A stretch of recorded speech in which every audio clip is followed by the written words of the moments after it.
The May 2023 game update for Zwift has just landed, or will be landing over the next few days, as 1.39 is a phased rollout. Quite a bit to get through, so let's get stuck into the details, starting off with changes to the power-ups in-game.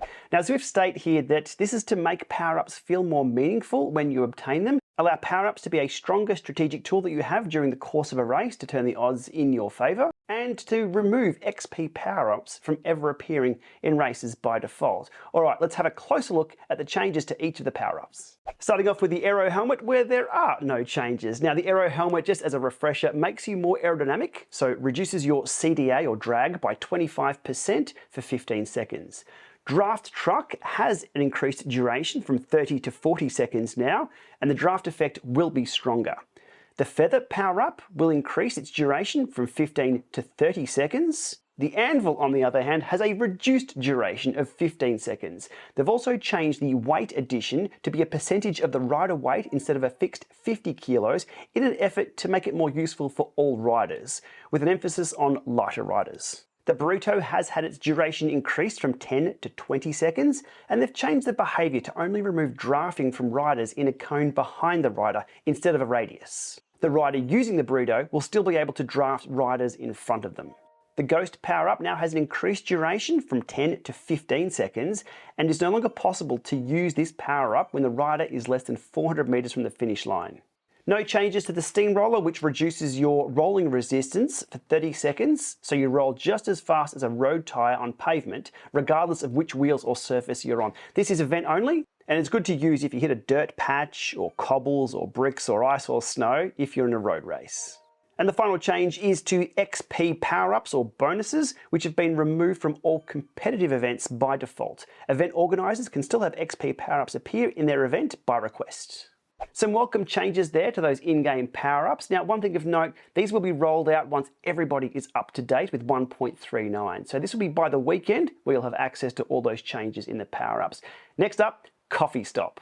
Now, I'll do a whole separate video on this. There's a lot of ins and outs to know about this, but the quick take is that this will be enabled on May the 10th. And what it will allow you to do is have a break in the first 5 minutes of your ride for up to 30 seconds. So if you forget to turn your fan on, forget to grab a towel, or maybe you've left your drink bottle on the bench, I don't think 30 seconds is enough to find the drink bottle, fill it up, and get back on your bike. But if you've left it on the bench, in the kitchen, or somewhere else, you'll be able to go grab it within 30 seconds, get back on your bike within that first 5 minutes. Now, Zwift state here that after 30 minutes of riding, you'll have up to 3 minutes to have a coffee stop, or a nature break, or whatever you want to do for 3 minutes, or up to 3 minutes, because if you get back on your bike before that, you can hit done and resume your ride. Now, what happens during this coffee stop is that your avatar will continue moving at the pace of the riders that you're riding with. Let's say you're riding with Coco, you'll continue to cruise with Coco and the crew while your coffee stop is taking place. You won't have to pedal, there'll be 0 watts, you'll still be credited the distance, the XP, but I don't think drops are accumulated if you're not producing any power. Now, there are a lot of ins and outs and catches and gotchas with this. It can't be abused in races, it's not going to be enabled in races. And as I said, I'll do a whole other video on this.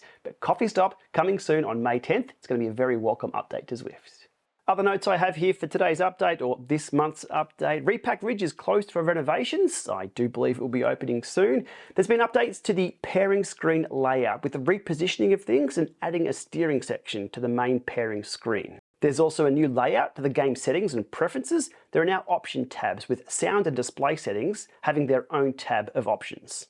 Next up on the changelog notes here from Zwift, HoloReplay names will appear a little differently on the right-hand side bar, giving you a better indication of the HoloReplays that you're racing or pacing against. Now, tucked away deep in the bug fixes and other miscellaneous changes, WattBike Atom gear information will now be on screen again. That broke with the last update, it's now fixed. On a related note, I'd love to see some more integration with other smart bikes such as the SB20, Taxneo bike, and the Wahoo Kicker bike, all units that are approaching their 4th birthday. Yes, I still hold a little bit of hope that one day we'll get some more integration, especially the gear information on screen from those. That would be super handy.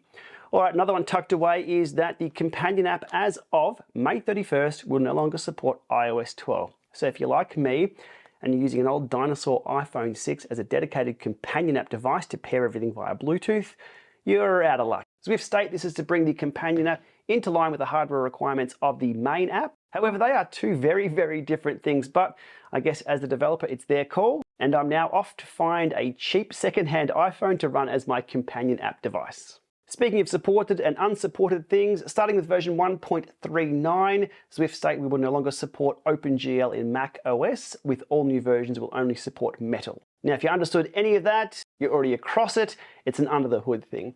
Steering is also now supported by default in all events, so ZWIFT are steering towards more steering, which is a good thing. And finally today, a feature update or a preview of what's coming soon, and that's with HoloReplay. So there's a new type of HoloReplay coming soon, which I will call carrot mode. ZWIFT state here that with version 1.39 release, we will be testing a new HoloReplay spawn with a small group of Zwifters, with the goal being to spawn a replay of another Zwifter on a given segment that will feel just challenging enough for you to chase down. Hence me calling this a carrot. They're going to dangle it out in front. You need to chase that Zwifter down. The replay selected from the leaderboard will be based on your 60-day power curve and current speed into the segment. Now, there's not much more detail on this. I'll do a deep dive on this once we have more information about it. But if you're someone like me who's motivated by someone who's just ahead, you just need to put your wheel in front of theirs, this could be a lot of fun. More on that soon. Alrighty, and with that, that's a wrap on version 1.39 of the game release for ZWIFT for May 2023. Keep an eye out for my coffee stop video where I cover the ins and outs of the coffee stop feature coming on May 10th. Alright, as always, if you found this informative, give it a thumbs up, hit subscribe to be alerted of new videos coming up on this channel, and we shall see you soon.